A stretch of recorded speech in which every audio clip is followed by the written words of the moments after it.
So, hi Jada, it's great to be with you tonight. So kicking things off, what has been your journey with music from starting out until now, your time at Temple? I've basically always been a singer. I like to tell the story that I so let me back up for a sec. I am a Chinese adoptee, and I like to tell the story that my parents told me when I was a kid how when they shortly after they held me for the first time, um, I sang my first notes on a bus ride in China. So I like to joke that ever since then I've been a singer. So quite literally from like 1 year old. Um, but yeah, I always did choir as a kid. I started in fourth grade through my senior year. I did different a cappella groups and some outside choirs and some theater here and there. And then I started songwriting when I was 13. And since then, my music has really become a lot more personal, and I write about my mental health. So my journey kind of started off as typical kid takes piano lessons starting at 5 years old, and then I guess it just became something else. It became my passion, and it's something that I just need every day in my life. I need music in my life, and whether I'm listening to it or creating. Yeah, you've already got 10 years plus experience under your belt, so that's awesome. And speaking of, songwriting and drawing from experience, how do you take what you experience in your life and format it into a song? I would say that most of the time an idea just comes to me. Usually I'm just thinking about a specific event or a certain like topic or theme. Um, and I'll just think of like some lyrics to like a chorus or a verse. Like it literally can be me walking on the street, it can be me eating dinner, and I will like go and grab my phone and put my voice memo on and record my idea because I never want to forget it. Um, and so it kind of just starts out like that. Like sometimes I will maybe be going through like a really hard time or having a rough day, and I'll just sit at my piano and just start to compose how I'm feeling as a way to understand myself, like how I was feeling that day. And so it can also be used as a coping mechanism, which is definitely a huge thing that my songwriting has turned into because that's what I turn to in the hardest times. Yeah, definitely. And it's a way to kind of, like you said, understand yourself and really put all the pieces together and also make something really cool out of it, which is an added plus. Thank you. Yeah. Yeah. So, what artist inspired you most overall, whether that's someone who got you through a tough time or if there's a lyric from an artist that maybe you've related to the most? Um, the first artist I always think of is Anson Zebra because he's just kind of been in my life through the darkest moments. Not literally, but well, I guess kind of. Um, in my worst time when I was 13, like when I was really going through a severe depression, I was listening to Amazon Music one day and his song Broken came up, and I really resonated with it because some of the lyrics are like, am I broken? Am I flawed? And I just really felt like I could connect with that and resonate with him. Because that's how I was feeling in the moment. Um, and so every time he releases something new, ever since then, I've been a super fan, as they call them. But also, just I always loved Adele, Sam Smith, and then Caitlin Tarver, another one, kind of like Ensign, how I had a song "You Don't Know," which came on that she wrote, and it was just I could completely resonate with her feelings. And it was about like, oh, you don't know like how it feels to like feel depressed or feel like this way. She didn't like specifically mention it, but I feel like it's open to interpretation. So I took that as kind of something I was going through. Yeah, definitely. And you said that you weren't really with the artist, but I feel like they are. They're just kind of always with you, whenever you need that inspiration, that thing to relate to. And I love how you were citing specific lyrics because that's always, everyone has theirs. that is like, oh, Yeah. okay, that's the one. Yeah. Yeah. Yeah. True. They are with you. You might not be with them, but you never know in the future. There we go. Yeah. Um, so you've touched on this a little bit already, but you've worked with a few mental health organizations based on your experiences, like This Is My Brave. So what does mental health advocacy look like and mean to you, and why is it so important? I think mental health advocacy is being a voice for others who might not yet feel comfortable talking openly about their mental health struggles, um, letting them know that there are people and resources to help them, which is super important. And in my experience, sharing my own struggles with depression and anxiety is meant to like help break the stigma because like when I was going through the really rough time, I didn't want to talk about it. I felt like I couldn't for whatever reason that a lot of people feel, and that's the stigma. Um, and so like mental health advocacy to me is like the more you talk about mental health, the more you share your personal experiences, it'll help other people and they'll feel like they're allowed to, maybe they'll even want to share how they feel. Um, and like ultimately it's fighting to like end suicide because there are just way like too many people who die by suicide, and I think just collectively like society, like I know society wants to like make a change and like just help the crisis that we're even still in, and so I can just relate to that personally because like I struggled with self-harm, I struggled with suicidal ideation, and I never want anyone to feel that way. um, and I've like really worked to overcome that. So I just want other people to see that light at the end of the tunnel. Definitely. That's a great mission. And thank you for sharing it not only in your music, but here as well and taking that vulnerability in stride. Yeah, of course. Yeah. And so speaking of, your music and relating it to your experiences, you released All in My Head. So what was kind of the process behind that, even recording it, recently? Um, Yeah, what has that been like? that was an incredible experience. Also super stressful. So All in My Head was my first self-produced single. Oh, wow. And That's awesome. Congratulations. yes, thank you. I wrote it about, I don't even remember, maybe a year or two ago, and I actually produced it in Temple's Tech Center. And so Wow. they have, And it sounds that yeah, great. Everyone, thank that is you. amazing. Thank you. Yeah. I found out they have a MIDI keyboard studio and I write all my songs on piano. So I used that studio and then I like did work in GarageBand and recorded it at home in my sunroom for vocals. And so yeah, that's like the first piece that I completely put together myself. Like everything else I like wrote and I composed, but like I recorded in the studio, which like I think what makes my song so different is that I basically have like piano and voice for most of them, and I don't have like a lot of that like background like drums or like any of that because I feel like it's in, I don't know, like for my feeling the simplistic aspect of the songs is what makes it so like emotional and like people are able to connect to it more because you're really focusing on my lyrics. I kind of sidetracked, but yeah, the process was like really fun because I was just like teaching myself how to produce. Um, but it was also stressful because I'm so overly nitpicky about my work. And so it took me probably way longer than it needed to, but I'm very happy with the results. So wouldn't do anything differently.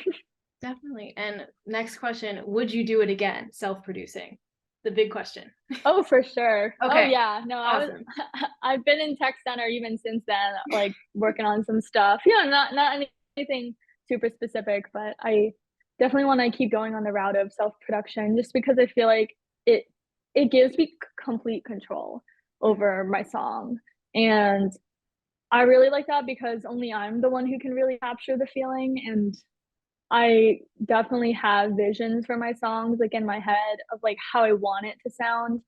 Um, And especially with just like doing it in GarageBand, it gives me the opportunity to maybe add some other instruments or like overlap my vocals, which I haven't done before in the past. Um, and so yeah, I just like that I'm able to do more with my songs and like really get it to be where I want it to go. Yeah, definitely. And if you're not liking how it's feeling, you can scrap it and you're not wasting, a producer's like resources, their studio. It's just Exactly. starting again. Let's do it. And you're not wasting anyone's money, Yes. specifically your own money. It is all So you. exactly. Yeah. Yeah. That's awesome that you're starting so, early on in your career with self-producing. Because usually that's like, I have 5 or 6 albums under my belt. I'm going to produce this whole thing myself. And it's a whole different venture with, they have to hire all the other musicians and then deal with the label. So it's great that you're, starting out strong on the ground with self-producing. Thank you. Yeah, I think that starting this way is helpful because even if eventually it does get to a point where you're having a team or you're having a band, like it's more about knowing what you want in the end if you're the one writing it and it's like your story or like your experiences. Because like eventually like I would love to like be collaborating with other artists on songs. But right now it's just kind of what's available and playing around with it to see where it could go in the future. Definitely. And speaking of what's going on in the future, you've also written some poetry as well, which is beautiful, I will say. So how do you Thank determine, you. what stays a poem and then what is turned into lyrics or a song or something else? That's a great question. I just write them with different mindsets. Like I'll go into writing a poem being like this is a poem, and then I'll go into writing a song just like knowing it's going to be a song because usually it comes with some sort of melody or tune in my head. Like sometimes more often than not, the melody comes before the lyrics. Oh, Or I'll just like kind of like mutter some random lyrics while singing an interesting thing. Um, but poetry, usually I'm thinking about like one specific, like, I guess just like one specific event, whereas music, it can sometimes just be like a general, like, this is how I feel like when I've been in a depressed state, or like, this is how I feel when I'm anxious. Um, it's not always like one specific thing, um, or moment, but yeah, like my poetry is more so just like whatever comes to mind. yeah. Yeah. Which I guess the other one can be too, but I hope that answered your question. No, definitely. And that's where those voice memos come in. I'm sure you've got a ton of them. Oh yeah. Um, Yeah. No, I definitely do. I have hundreds. so do you like have any of them ever combined, taking one piece from one song, like having the same vibe, or are they all, similar or like separate ideas that turn into something else? So it's funny you ask that. I have like one specific song. Well, I guess it's two, where I took like the bridge of one of the songs and put it on the other song because there's this one song I started years ago, right? And like the first half of it, I was like, this is so great, but like I can't finish it. Like I'm just stuck. Like sometimes that happens. And when I was home for, I think it was spring break, I like put the bridge of a different song on it and I was like, wait, this works so perfectly. And like I think I actually ended up like swapping the two. But yeah, like I write kind of in different genres. Like most of it like sounds kind of like a similar genre, but I have written stuff that's like more like some jazzy tunes, more some like I'll have my ballads and then I'll have my just whatevers that I don't even know what it is. Um, but yeah, honestly, classifying a song genre is really difficult sometimes because like I tell people like yeah, I'm pop or like indie pop, which I feel like indie pop can describe it a little better, but it's not like you're gonna hear, pop on the radio. Like you wouldn't necessarily think of my songs as pop, more like singer-songwritery. Yeah, definitely. And I was, as you were saying that, I was like, we didn't cover genre, but then I thought about it again, and I was like, I don't think we have to. Yeah, like I think that's one thing about being an independent artist is that you can kind of have your own vibe, like you don't have to like structure your song in like such a specific way to like fit the radio or like fit something in like a mold. Like I like that I'm able to just be creative with it and do whatever. Because also like even if you look at like Taylor Swift, who started out as a country artist and like who's not really anymore. So like as people grow up, their genre changes for sure. Yeah. And speaking of, set lists and, mentioned Taylor Swift, the set list changing every night, which is always exciting to see. You have a show coming up this Friday with Bell Tower Music. So what are you thinking for the set list? How did you get booked for that show? What was the whole story? Yeah, so it was super exciting. Gavin reached out to me and he asked me if I wanted to perform at the Bell Tower, which I was so excited because even before I came to Temple, like I always knew I wanted to get involved with Bell Tower Music because like the student run record label, like I just think the entire concept is incredible because especially I want to go into the music business. And so, when I got this opportunity, I was like, this is literally exactly one of the reasons why I came here. Like, I always knew I wanted to do something or perform with them. And so I will be performing about a half hour set list of original songs, and some of them are released and some of them are unreleased. So I kind of sprinkled them in there. Not necessarily, well, I did specifically order them, but like the unreleased versus released are kind of not, they're not like one way or the other, like beginning or end. They're just kind of in there. So I feel like it'll be good to showcase what I already have out because I haven't done like a ton of performing with my originals on live. Um, and so some of these songs I actually haven't performed live before, which is super cool. Yeah, that is really cool. Like, I can't talk. Everyone getting the You're good. exclusive on it. Yeah, yeah. If you come out, you will. Yes. And when and where is the show? So the show will be in the Annenberg Atrium and it'll be at 7 p.m. and doors open at 6 on Friday, April 7th, this Friday. So I'm so psyched. Very exciting stuff. I'm so excited for you because that's amazing to, get the chance to perform to people at Temple who are always looking for new music, and getting in touch with Bell Tower is awesome too because they're always advocating for artists from Temple.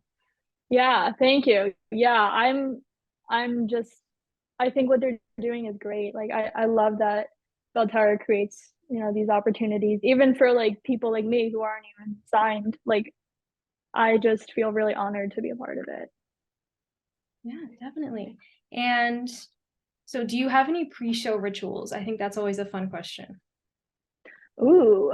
Um, let me think. You can make some new ones this Friday. I mean, I guess not really, just like staying calm, like breathing. Hmm. That's important for sure. Like I think even though I have over the years like started performing live a lot more, sometimes in smaller settings it can seem more intimidating because you're like right there with people. And so I think just like staying calm and getting in my zone. Like once I'm in my zone, I'm good. Like when I'm singing, my zone, as I call it, is like when I get lost in my music and I'm not even really having to think about what I'm playing or what I'm singing. Like I'm just doing it. And I think that's when it like sounds the best because it's just natural. Like you're not trying to like force yourself to sound better or play better or anything. Hmm. So I'm gonna try to get in my zone on stage and then take it from there. I know you will, and I know the audience will feel it too. Thank you. So wrapping up before I, let you promo everything and let everyone know where to find you, I ask this question to pretty much every guest who comes on my show. And it's if you could ask one person one question, who would it be and what would you ask them? So I actually really had to have to think about this because that's a very difficult question to ask. um, I would say I would ask my biological mother if she sings. Um, I've never really thought about that before, but I really just wonder because I don't have any like knowledge of my bio history, and so because I'm so musical, like it's literally almost embedded into my soul. I would really like to know if she sings. Where can everyone find you on streaming services, on socials? Where can they, go and support you? Yeah, you can find me on any music platform, Jada Reese, JadaReese, and my user is Jada Reese Music on Instagram, TikTok, all of that. Yeah. Awesome. So Well, yeah, go stream. yes, go stream them all up, put them on all of your playlists. Yes, please. And come Yes. out to the show. Yes. I was just about to say, everyone has to be at the show. If you're listening to my show right now, you already have plans for Friday. I'm sorry. Like, that's where you're going to be. You're going to be at the Yes. Power Show. Thank you so much, Caitlin. Yeah, of course.